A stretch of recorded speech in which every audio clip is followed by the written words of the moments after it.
आणि यानंतर पुढची बातमी, बडतर्फ प्रशिक्षणार्थी आणि IAS अधिकारी पूजा खेडकरच्या पालकांचा आणखी एक कारनामा समोर आलाय। तिच्या वडिलांवरती दिलीप खेडकरांवरती एका ट्रकच्या क्लीनरचं अपहरण केल्याचा गुन्हा दाखल आहे। तर आई मनोरमा खेडकरवरती सरकारी कामात अडथळा आणणं, पुरावे नष्ट करणं या आरोपांतर्गत गुन्ह्याची नोंद आहे। हे दोघेही सध्या फरार आहेत आणि त्यांचा शोध सुरू आहे। खेडकर कुटुंबाची मुजोरी पुन्हा एकदा समोर आली आहे।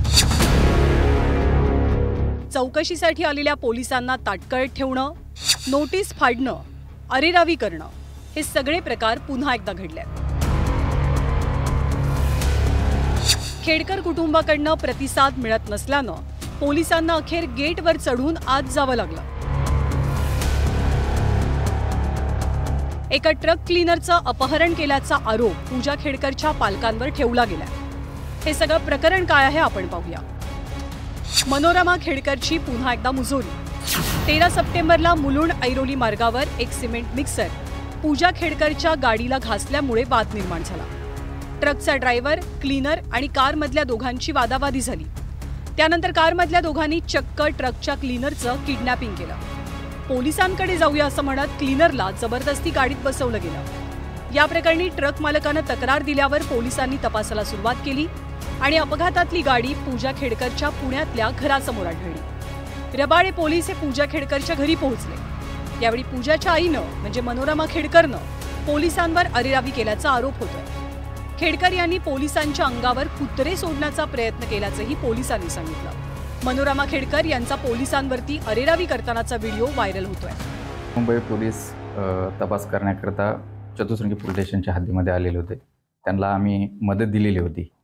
ते मदत घेऊन मनोरमा खेडकर यांच्या बंगल्यामध्ये ते गेलेले होते, परंतु त्या ठिकाणी त्यांना कुठल्याही प्रकारचं सहकार्य केलेलं नाही, गेट उघडलेलं नाही।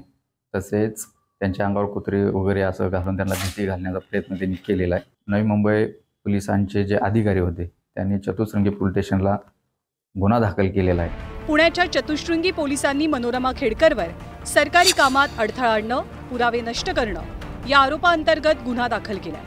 दरम्यान किडनॅपिंग केलेल्या क्लीनरची सुटका झालेली असून पूजाचे आई वडील पुण्यातल्या घरातनं कारसह पसार झाल्याची माहिती आहे। या क्लीनरचं अपहरण पूजाच्या वडिलांनी दिलीप खेडकर यांनी केल्याची माहिती पोलिसांनी दिली आहे। त्याच्यामध्ये त्यांच्या गाडीला जी घासली होती त्याचे पैसे त्यांना मिळावे म्हणून त्या पैशाच्या मागणीसाठी त्यांना अपहरण केलेलं होतं। ते दोन लोक कोण होते? ज्या खेडकर आहेत, मनोरमा खेडकर, त्यांचे ते कोण आहेत? त्यांचे एक पती आहे दिलीप खेडकर आणि दुसरा त्यांच्यासोबत असलेला त्यांचा जो बाउन्सर कम बॉडीगार्ड आहे तो प्रफुल्ल साळुंके म्हणून हा व्यक्ती आहे। एकीकडे पूजा खेडकरच्या आई वडिलांचा पोलिसांना शोध लागत नाही आणि अशातच खेडकरांच्या घरात 2 जेवणाचे डबे पोहोचले। गेट बंद असल्यानं सुरक्षा भिंतीवर हे डबे ठेवले गेले होते। काही वेळाने एक कर्मचारी तिथे आला आणि त्यांनी डबे उचलून पळ काढला। हा गुन्हा दाखल झाल्यानंतर आज दिवसभर रबाळे पोलीस आणि चतुश्रृंगी पोलीस हे पूजा खेडकर यांच्या घरी जाऊन झाडाझडती घेताना दिसून आले। तिथून खेडकर यांच्या एका कर्मचाऱ्याला रबाळे पोलिसांनी ताब्यात घेतलंय, तर खेडकर यांच्या घरातून मनोरमा खेडकर यांचा एक मोबाईल चतुश्रृंगी पोलिसांनी पंचनाम्यात जप्त केलाय। लफाछपी करणं, मुजोरी दाखवणं खेडकरांसाठी नवीन नाहीये। याआधी सुद्धा पूजा खेडकरवर UPSC परीक्षेत OBC आणि अपंगत्व कोट्याचा गैरवापर करून जास्त अटेम्प्ट मिळवल्याचा आणि कागदपत्रांमध्ये फेरफार केल्याचा आरोप आहे। तर तिची आई मनोरमा खेडकरनं मुळशी तालुक्यातल्या एका शेतकऱ्याला पिस्तूल दाखवून धमकावल्याचा एक व्हिडिओ समोर आला होता। मारहाण करणं, शिवीगाळ करून जीवे मारण्याची धमकी देणं, दमदाटी करून दहशत निर्माण करणं असे अनेक गुन्हे याआधी सुद्धा त्यांच्यावर दाखल आहेत। आता या प्रकरणी त्यांची मुजोरी मोडून काढण्यासाठी कोणती कारवाई होते याकडे सर्वांचं लक्ष लागलंय। Bureau report, news 18 Lokmat. आणि यानंतर बातमी शरद पवारांच्या एका विधानाची। नेपाळमध्ये काय घडलं याच्या खोलात जात नाही, त्यातून देवाभाऊ शहाणपणाची भूमिका घेतील आणि शेतकरी प्रश्नी योग्य निर्णय घेतील असे सूचक विधान शरद पवारांनी केलंय।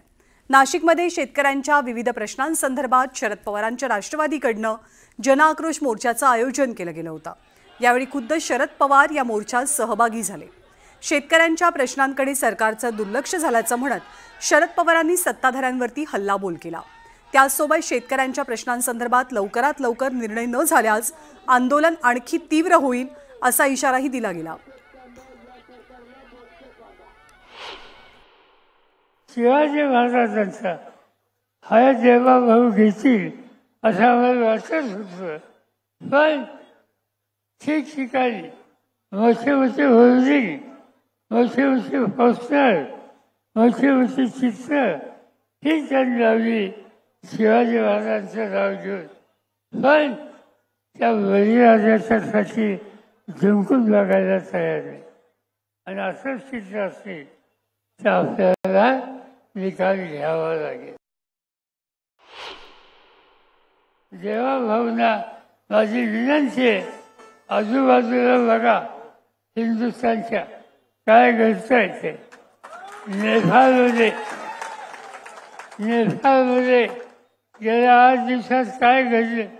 राज्यकर्ते गेले, एक भगिनी आली, तिच्या हातात राज्य दिलं गेलं. आणखीन काय झालं मी त्याच्या खोलात जाऊ इच्छित नाही. शहाणपणा हा शिकण्याचं काम देवाभाऊ आणि त्यांचे सहकारी करतील अशाच प्रकारची अपेक्षा आज या ठिकाणी करतो. ते विरोधक आहे, त्यांचं कामच आहे. आता त्यांना काम दुसरं राहिलेलं नाही, त्यामुळे मोर्चा काढा, आपण इतक्या वर्षामध्ये तर काही केलं नाही पण आता ते करा, असं त्यांचं म्हणण्याचं कामच आहे मला असं वाटतं. ते असताना स्वतः कधी कर्जमाफीचा विषय त्यांनी हाती घेतला नाही, शेतकऱ्यांना काही दिलं नाही, गरीब कल्याणाच्या एवढ्या योजना चाललेल्या आहेत त्यातली एक योजनासुद्धा दिली नाही. पण आता शेवटी बिचारे ते हतबल आहेत, त्यांना आता निवडणुका समोर दिसत आहेत, काही ना काही अस्तित्व त्यांना टिकवायचं आहे स्वतःचं. त्यामुळे मला असं वाटतं ते मोर्चे वगैरे काढतील.